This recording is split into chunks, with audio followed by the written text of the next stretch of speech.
অন্যায় আচরণ করে থাকেন 13 তারিখ থেকে তাদের বিচার শুরু হবে ইনশাআল্লাহ। আস্তে আস্তে আপনারা দয়া করে স্লোগান দিবেন না, সময় খুব কম। আপনারা এই কক্সবাজার চট্টগ্রাম মহাসড়ক 6 লেন উন্নতি হোক সেটা চান ইনশাআল্লাহ। 13 তারিখ থেকে পরিকল্পনা শুরু হবে। আপনারা চান মহেশখালী মাতারবাড়ি সমুদ্র বন্দর থেকে এই আমাদের যে চকরিয়া বদরখালী পর্যন্ত সড়ক আছে মহেশখালী পর্যন্ত সেটা 4 লেন উন্নতি হোক, হবে ইনশাআল্লাহ। আপনারা চান চকরিয়ার বাইরে থেকে 2টা ফ্লাইওভার করে একটা কক্সবাজারের দিকে আর একটা চিরিঙ্গা ব্রিজের দিকে সম্প্রসারিত হোক, হবে ইনশাআল্লাহ। এই গচ্চবাজে এডামলায়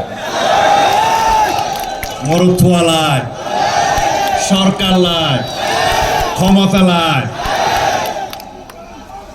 বুড়া হইতে পারিবে না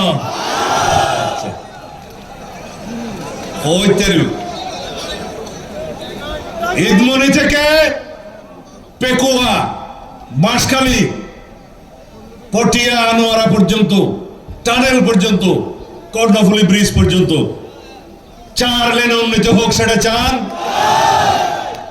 নইলে হইবে দেখে করগানো হয়।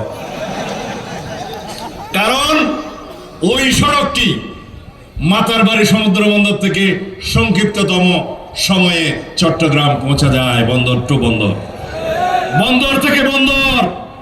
সেই বন্দরের পরিকল্পনা আমার বাসায় বসে হয়েছিল। সরকার 14 কোটি টাকা ব্যয়ে 2001 সালের বিএনপি সরকার সমীক্ষা পরিচালনা করে জরিপ কার্য শেষ করে স্থান নির্ধারণ করে তারপরে আমরা বিদায় নিলাম। তখন থেকেই মহেশখালী সেতু নির্মাণ সমাপ্ত করে পেকুয়ার উপর দিয়ে সেই বাঁশখালী আনোয়ারা পটিয়া সড়কটা করেছি। আজকে বন্দরের জিনিসপত্র যেতে পারে।